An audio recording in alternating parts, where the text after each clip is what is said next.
Au Moyen-Âge, la mort était publique, bruyante et payante. Plus vous étiez riche, plus votre mort faisait du bruit. Voici donc comment on enterrait les morts à l'époque.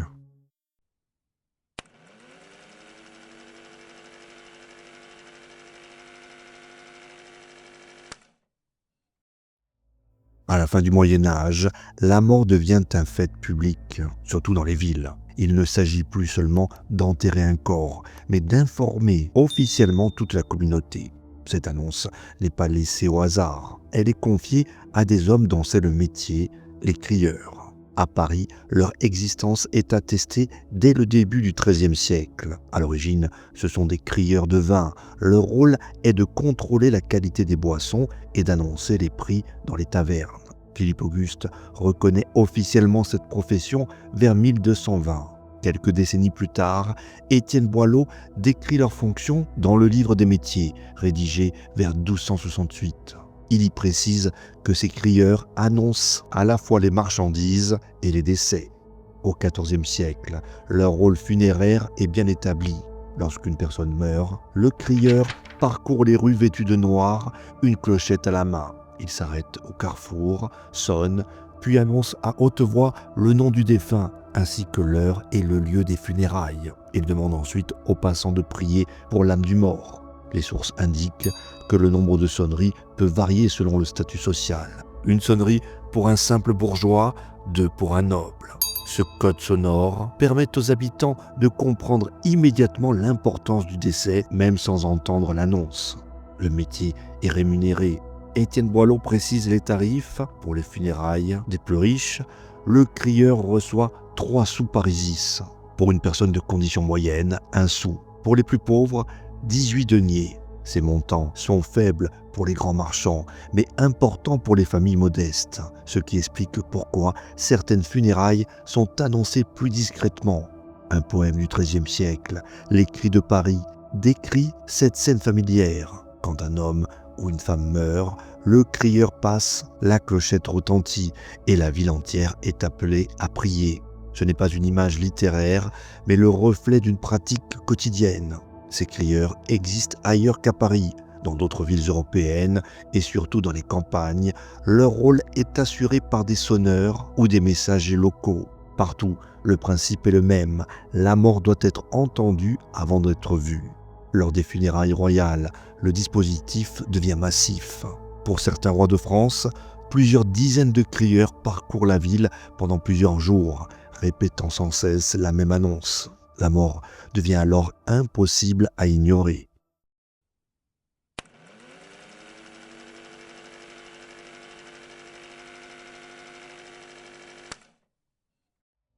Au Moyen-Âge, la cloche n'est jamais un simple outil. À partir du XIe siècle, l'Église développe un rituel précis de bénédiction des cloches. L'évêque les lave à l'eau bénite, les oint avec des huiles sacrées et prononce des prières. La cloche devient un objet religieux à part entière.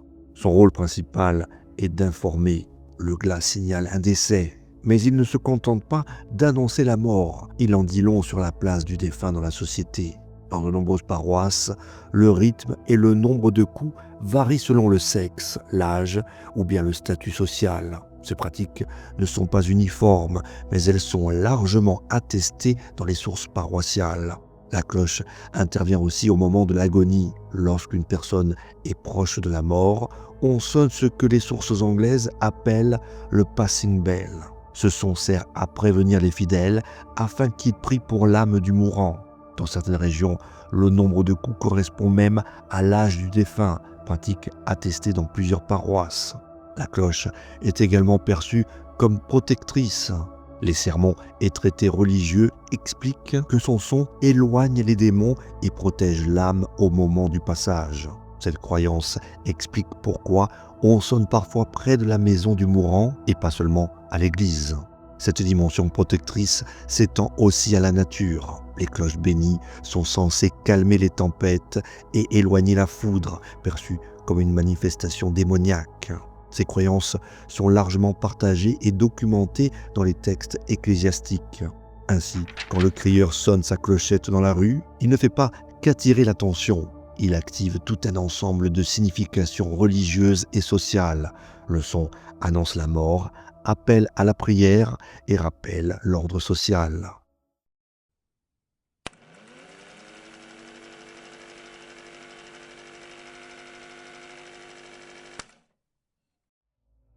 À la fin du Moyen Âge, surtout dans les villes enrichies par le commerce, les funérailles deviennent de véritables événements publics. Le deuil n'est pas discret, il est visible, bruyant et organisé. Le cortège funèbre est strictement codifié. Les crieurs ouvrent souvent la marche, suivis des porteurs de torches, du clergé, puis de la famille. Les cloches sonnent pendant tout le trajet. La ville entière est témoin du passage du mort. Les torches jouent un rôle central. Les testaments urbains, en Angleterre et en France, mentionnent souvent leur nombre exact. À York, au début du XVIe siècle, plusieurs artisans précisent dans leur testament combien de torches doivent entourer leur corps pendant la messe et la procession. Plus il y a de torches, plus le rang social est élevé. Les manifestations de chagrin sont visibles, les sources décrivent des cris, des lamentations et des gestes codifiés. Ces comportements correspondent à des normes sociales. Montrer sa douleur, c'est montrer l'importance du défunt. Les pauvres occupent une place essentielle dans ces cérémonies. Ils sont invités à participer et reçoivent en échange du pain, du fromage et parfois un vêtement ou une pièce. Leurs prières sont jugées particulièrement efficaces et cette idée apparaît régulièrement dans les testaments médiévaux. Lors de certaines grandes funérailles, les chiffres sont impressionnants. Pour l'enterrement de l'évêque Richard Gravesend à Londres en 1303, les sources mentionnent près de 33 000 pauvres présents. Ce nombre, souvent cité par les historiens, montre l'ampleur exceptionnelle de certaines cérémonies. Pour les plus démunis, ces funérailles sont aussi une ressource. En assistant régulièrement aux enterrements, ils mangent, se vêtent et survivent. La mort devient ainsi un élément intégré à l'économie urbaine. Ces funérailles montrent une chose essentielle. Au Moyen Âge, mourir, ce n'est jamais disparaître en silence. C'est en fait entrer une dernière fois dans l'espace public.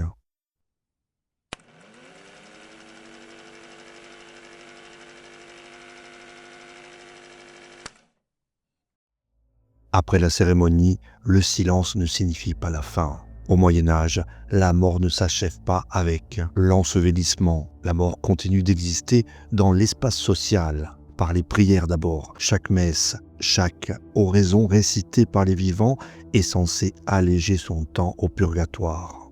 Les familles aisées font parfois de véritables économies de la mort. Messes anniversaires, chapellenies, legs pieux destinés à garantir que le nom du défunt sera prononcé pendant des années, parfois des siècles. Dans les villes, les morts demeurent au cœur du quotidien. Les cimetières sont rarement des lieux isolés. On y tient marché, on y discute, on y traverse pour raccourcir un chemin. Les ossements exhumés, faute de place, sont rangés dans des charniers visibles. La mort n'est pas cachée, elle est intégrée au paysage. La peur ne disparaît pas pour autant. Les revenants hantent les récits, les chroniques et les sermons. Certains morts sont jugés mauvais, comme par exemple les suicidés, les excommuniés, ou bien encore les morts sans sacrement. Leur corps peut être enterré hors du cimetière, parfois entravé, retourné, cloué par crainte qu'ils ne reviennent troubler les vivants. Dans les campagnes, le lien est encore plus direct. On parle aux morts, on leur demande protection ou bien indulgence. Les frontières entre les mondes sont poreuses, surtout la nuit, aux dates liminales, c'est-à-dire la Toussaint, la commémoration des fidèles défunts, ou lors de grandes crises comme des famines, des guerres ou des épidémies. En fait, quand les morts semblent trop nombreux pour rester silencieux. La mort médiévale n'est donc ni instantanée ni abstraite. C'est un processus long, social, religieux et matériel. Un passage qui commence parfois bien avant l'agonie et qui ne se termine jamais vraiment.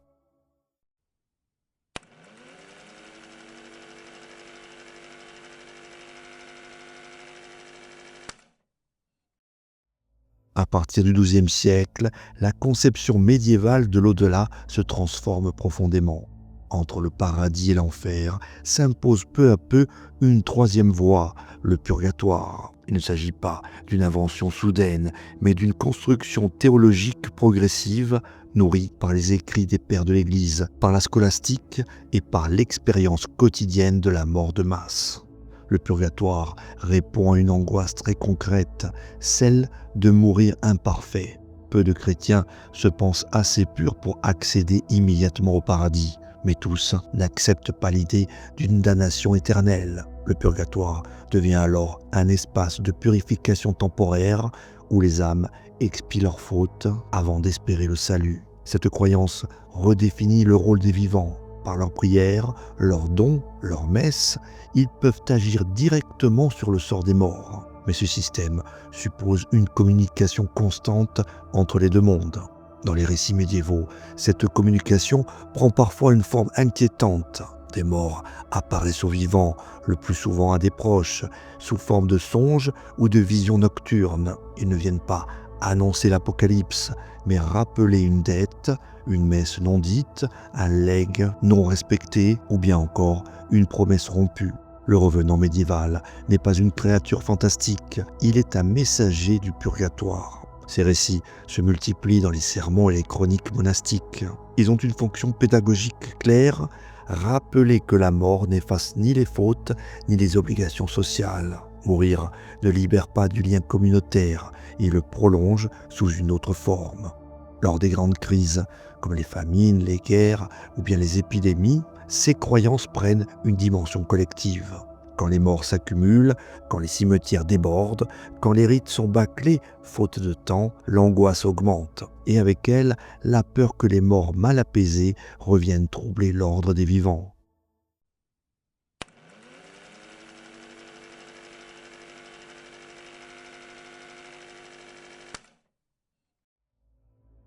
Derrière le bruit des cloches, les cris dans les rues, les torches, les cortèges et les prières, se cache une angoisse plus profonde que la mort elle-même, la peur de l'oubli.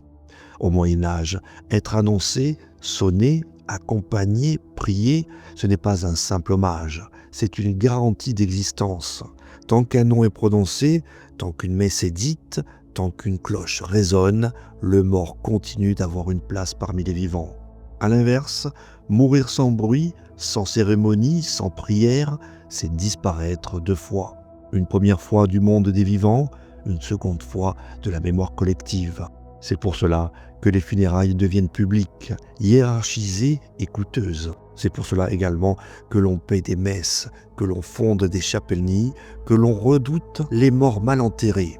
Les revenants ne sont pas seulement des figures de peur, ils incarnent l'angoisse d'un mort oublié, d'un lien rompu et d'un souvenir négligé. Le purgatoire lui-même repose sur cette idée, tant que quelqu'un prie, l'âme n'est pas perdue. Tant qu'elle est rappelée, elle existe encore. Au Moyen-Âge, la mort ne représente donc pas la fin, l'oubli par contre est la véritable crainte de l'époque. Tant qu'un nom est prononcé, tant qu'une cloche sonne, tant qu'une messe est dite, le mort conserve sa place dans le monde des vivants. Les prières ne servent pas seulement à sauver l'âme, elles empêchent la disparition totale. Être rappelé, c'est encore exister. À l'inverse, celui qui meurt sans rite, sans messe, sans sépulture reconnue, est voué à l'effacement. Les sources parlent de ces morts mal passés, privés de prière, relégués hors des cimetières, parfois redoutés précisément parce qu'ils n'ont pas été intégrés à la mémoire collective. Les fondations pieuses, les messes anniversaires, les livres des morts ou bien les inscriptions funéraires répondent à cette peur. Elles ne visent pas seulement le salut éternel, mais la continuité du souvenir. Être oublié, c'est être abandonné une seconde fois. Et même les revenants s'inscrivent dans cette logique. Ils ne reviennent pas pour effrayer au hasard, mais pour rappeler une dette, une prière manquante, un nom qui cesse d'être prononcé. Ils incarnent la crainte ultime, celle d'un mort qui n'a plus de place. Voilà, si cette vidéo vous a plu et que vous souhaitez soutenir la chaîne, n'hésitez pas à faire un don sur Tipeee ou à utiliser le bouton merci de YouTube. Dans tous les cas, merci pour votre soutien et à très bientôt pour une nouvelle plongée dans l'histoire.